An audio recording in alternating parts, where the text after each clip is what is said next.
দীঘা এসছি আর সমুদ্রে চান করবো না তাও আবার হয় নাকি?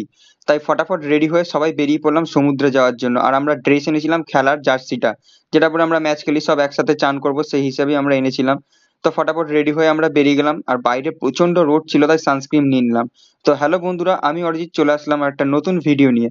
তো আমরা সমুদ্রে যাওয়ার জন্য বেরিয়ে পড়লাম আর সমুদ্রটা আমাদের হোটেল থেকে ছিল অনেকটাই দূরে। তাই আমরা একটা টোটো বুক করে নিলাম আর টোটো বুক করে চলে আসলাম আমরা সমুদ্রের পাড়ের দিকে। সমুদ্রের পাড়ে দেখি এসে ভালোই লোকজন হয়েছে, ভালো ফটো মটো তুললাম।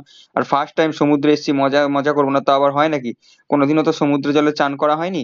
তো সমুদ্রে চান করতে গিয়ে ফোনটা নিয়ে নেমেছিলাম, তো হলো ফোনটার মধ্যে জলের ফোঁটা লেগে গেছিল। তো আমি ভাবলাম মনে হয় হয়তো ফোনটা গেল।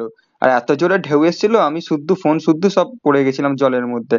আর সমুদ্রে অতটা মজাও করতে পারিনি, কেননা ভালোও লাগছিল না, একজনের পায়ে লেগেছিল সেও নামতে পারেনি, আমাদের মনটাও কেমন খারাপ ছিল। তাই ভিজে অবস্থাতে একটা টোটো বুক করে চলে আসলাম আমাদের সুইমিং পুলে, কারণ আমরা যে হোটেলটা নিয়েছিলাম সেই হোটেলের ওপরেই ছিল সুইমিং পুল।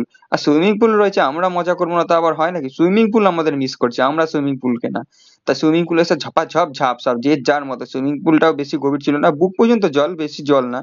আর মজা করবো না তা আবার হয় নাকি? এই যে ফটো ফটো শুট করলাম আর তাড়াতাড়ি হয়েও গেল আমাদের চান টান করা, কারণ খাওয়া দাওয়ার তো ব্যাপার আছে। তাই চলে আসলাম সমুদ্রে। আর সবার জামা প্যান্ট শুকা দিতে হবে আমাকে, এটাই বলে পাঠালো। আর ছাদে এসে তাড়াতাড়ি জামা প্যান্ট গুলোও মিলে নিলাম সবার। আর ভালো